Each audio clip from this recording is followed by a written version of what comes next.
Bienvenue dans la série de messages qu'on a appelé Inachevé. Comment faire quand la vie a un goût d'inachevé? Ce sentiment que nous avons alors de quelque chose d'imparfait, qui n'est pas terminé, d'incomplet, ébauché ou bien même tronqué. Comment passer d'une vie inachevée à une vie achevée? Dans Apocalypse 21:16, Jean a eu une vision glorieuse de quelque chose de neuf et de grand.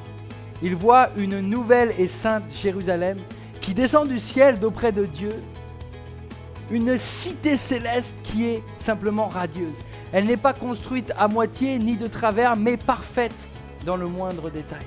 Elle est achevée. En décrivant cette cité, Jean écrit « La longueur, la largeur et la hauteur en étaient égales ». Et je te propose de regarder un parallèle avec l'humanité idéale. La vie parfaite doit être complète, achevée de toutes parts. Toute vie achevée a 3 dimensions, la longueur, la largeur et la hauteur. La longueur de la vie, c'est la démarche intérieure de chaque homme pour son bien-être et sa réussite. La largeur de la vie, c'est la préoccupation extérieure du bien-être des autres. La hauteur de la vie est notre intimité avec Dieu. Nous allons découvrir dans cette série les 3 dimensions d'une vie achevée. Des clés concrètes pour nos vies pour remplacer les mais, M-A-I-S, et les virgules ponctuant les limites, nos limites, par un point symbolisant l'achèvement. Nous avons vu la semaine dernière la longueur de la vie. Apprendre à s'aimer soi-même. Le problème est que certains ne dépassent jamais cette dimension. Ça peut être des personnes qui sont brillantes, qui développent de super projets avec leurs propres capacités et qui s'aiment passionnément, mais qui sont enchaînés par le moi égocentrique qui les paralyse. Ils vivent dans les limites étroites de leur ambition et désir, de leur désir personnel. Quoi de plus tragique que de découvrir une personne enchaînée uniquement dans la dimension de la longueur de la vie? Si la vie doit être achevée, elle doit, en plus de sa longueur, inclure aussi sa largeur, la préoccupation du bien-être des autres. C'est ce qu'on va voir maintenant. La longueur sans la largeur, c'est une vie qui est fade. C'est un fleuve qui ne débouche pas vers l'océan. Le résultat est alors simple. Je stagne, je dors, je croupis et ma vie manque vraiment de fraîcheur.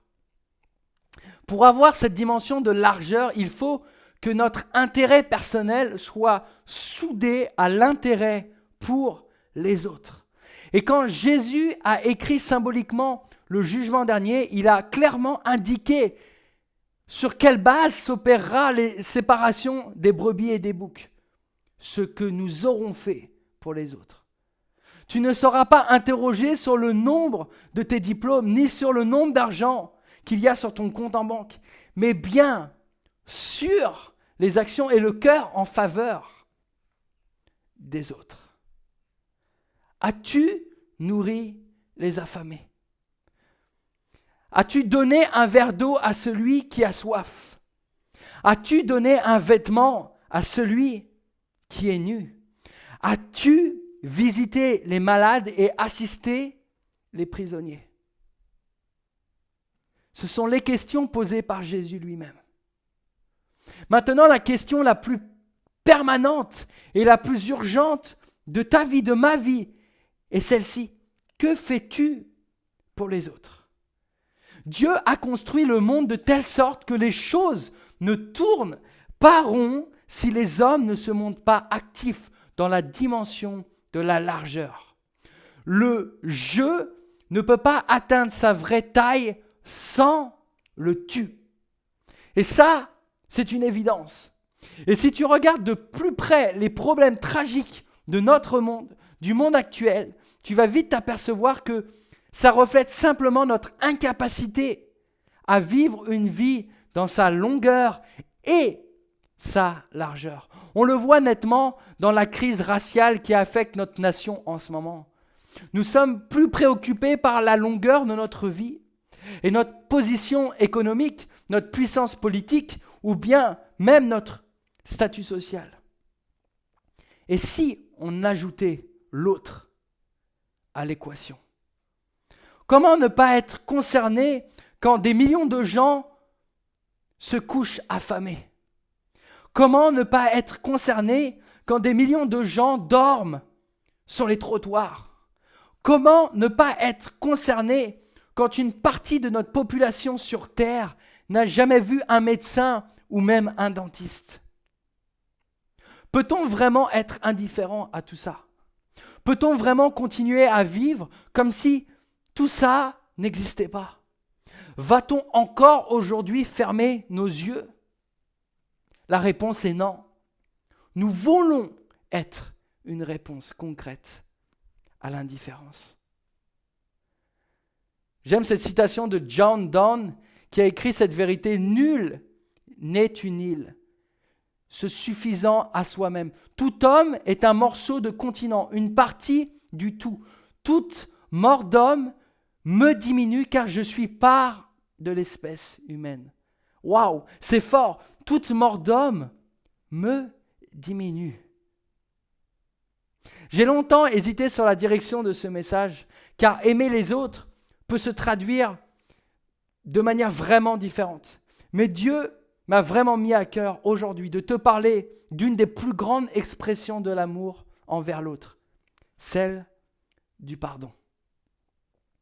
L'un des plus grands problèmes de notre monde et de la vie, c'est que rarement les hommes font un lien entre la pratique et la théorie, entre l'agir et le dire. Vous voyez ces deux notions. Il n'y a pas de lien entre les deux. Pour vous expliquer ce que je veux dire, voilà deux exemples concrets. Nous parlons de paix, mais nous préparons des guerres. Nous préparons des plaidoiries de justice, mais il y a toujours autant d'injustice, surtout dans nos rues. Et il y a ce douloureux fossé entre ce qui doit être et ce qui est réellement. Il n'y a pas de lien entre les deux. Mais ce que j'aime, c'est que dans la vie de Jésus, c'est l'inverse. Le lien est même très très fort. Jamais dans l'histoire, il n'y a eu d'exemple plus sublime d'unité entre la parole et l'action. On voit que durant son ministère, Jésus parle avec passion du pardon, entre autres. Et dans Matthieu 18, 21, Pierre va poser cette question à Jésus.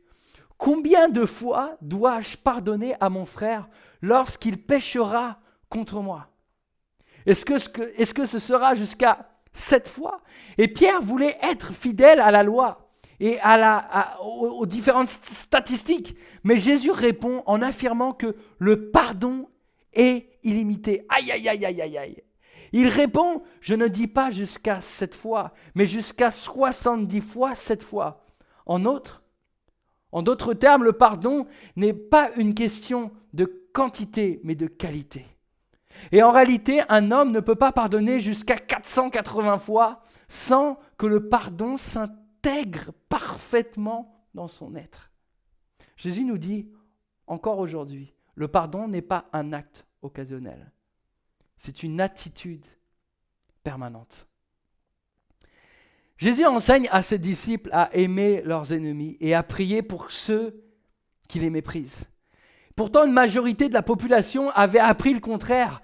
Aimer ses amis et haïr ses ennemis.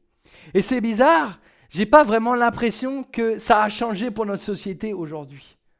Quand je ferme mes yeux, je vois toujours la même chose.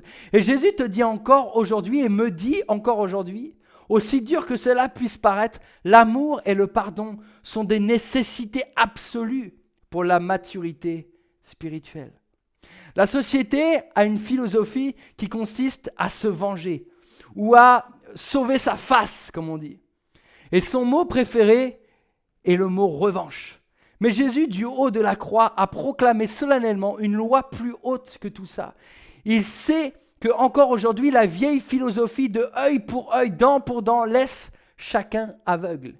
Il n'a pas cherché à vaincre le mal par le mal, il a vaincu le mal par le bien. Crucifié par la haine, il répond par l'amour. Comprendre la force de l'amour et du pardon Pour comprendre la force de l'amour et du pardon, j'aimerais te raconter cette histoire qui est pour moi le sommet de l'amour.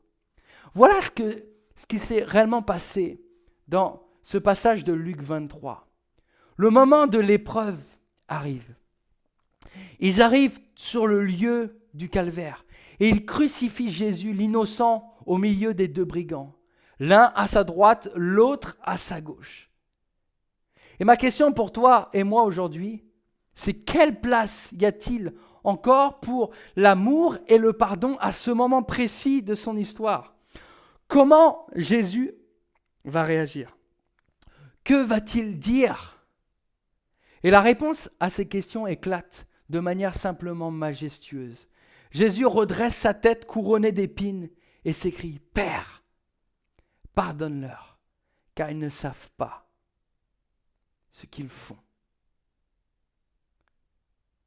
Alors qu'il allait s'enfoncer dans une douleur et une agonie lancinante, alors que l'homme s'était ravalé au niveau le plus bas, alors que les mains perverses de la créature avaient osé crucifier le Fils unique du Créateur, alors Jésus dit « Père, pardonne-leur, pardonne-leur. » Il aurait pu dire comme toi, tu peux le penser aujourd'hui contre la personne qui t'a fait du mal peut-être dans ta vie. « Père, tire vengeance d'eux. » Ou bien « Père, déchaîne la foudre puissante de ta juste colère et détruis-les. » Ou bien encore « Père, ouvre les écluses de la justice et permet l'avalanche de la rétribution de déferler sur eux. » Ça serait normal.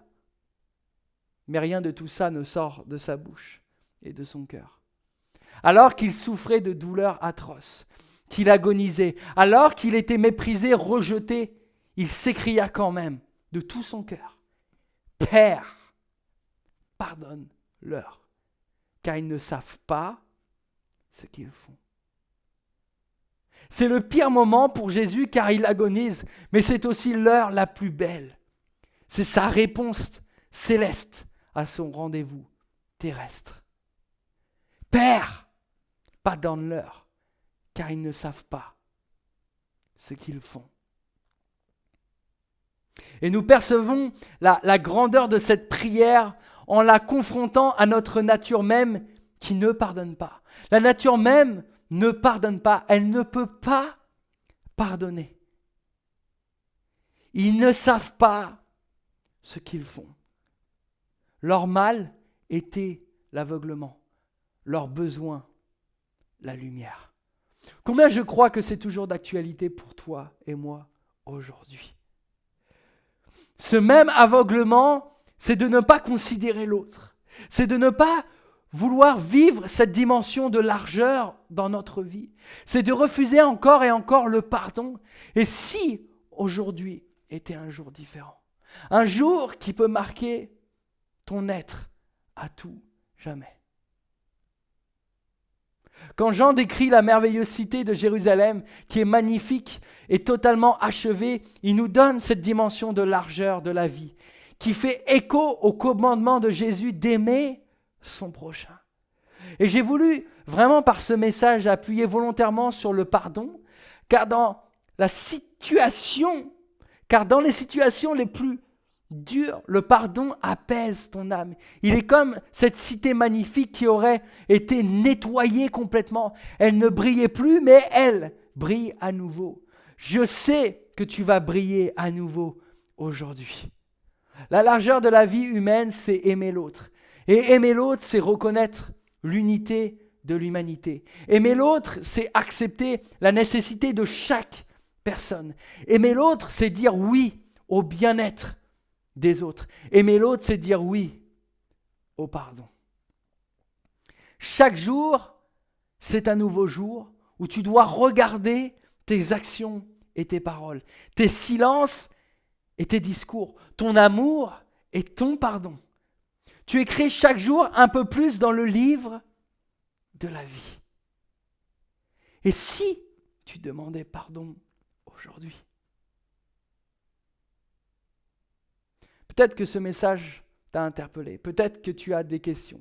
J'aimerais te dire que l'équipe de l'église Le 2035 se tient entièrement à ta disposition. Tu peux nous écrire ou nous appeler sur le numéro ou le mail qui s'affiche maintenant à l'écran. Tu peux aussi retrouver toutes les informations de connexion pour nous suivre sur Instagram, YouTube ou autre sur notre site internet, le 2035. Si des personnes souhaitent exprimer leur générosité financière envers l'Église, vous pouvez le faire via les informations présentes sur notre site. Je vais prier maintenant pour toi. Seigneur, merci pour ce deuxième message de la série inachevée.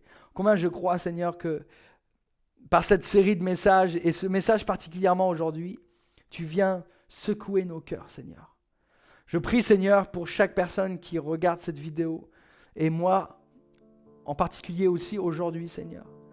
Je prie, Seigneur, que tu puisses nous donner une paix et un amour surnaturel qui nous permet de pouvoir pardonner sur cette terre, Seigneur. Seigneur, aujourd'hui, je veux activer le pardon dans ma vie, Seigneur. Je prie pour chaque personne, Seigneur, que tu puisses activer le pardon dans leur vie maintenant, au nom puissant de Jésus.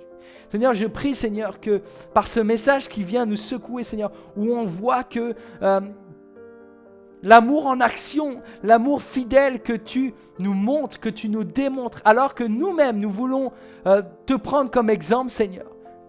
Nous sommes secoués par ce que tu as fait sur la croix, Seigneur. Nous sommes secoués par cet acte, Seigneur, que tu as fait. Cet acte d'amour inconditionnel, Seigneur. Ou même, quand tu as souffert, quand tu étais dans l'agonie, tu as dit, pardonne-leur. Tu as demandé le pardon pour eux, Seigneur. Active ça dans nos vies maintenant, Seigneur. On veut faire ce pas de foi aujourd'hui, Seigneur. On ne veut pas, Seigneur, être insensible à ce que tu nous dis aujourd'hui, Seigneur. Change nos cœurs, Papa. Change nos cœurs. On ne veut pas être indifférent à tout ce qui se passe sur notre terre, Seigneur. Mais on veut être une réponse concrète à l'indifférence aujourd'hui. Nous voulons apprendre, Seigneur. Aide-nous à apprendre à aimer notre prochain. Dans le nom puissant de Jésus, je t'ai prié. Amen. Amen. J'espère que cette série de messages et ce message aujourd'hui a touché votre cœur. J'espère que ce message aujourd'hui a activé quelque chose, a activé le fait d'être une réponse à l'indifférence et a activé d'aimer son prochain comme soi-même et a activé le pardon qui libère.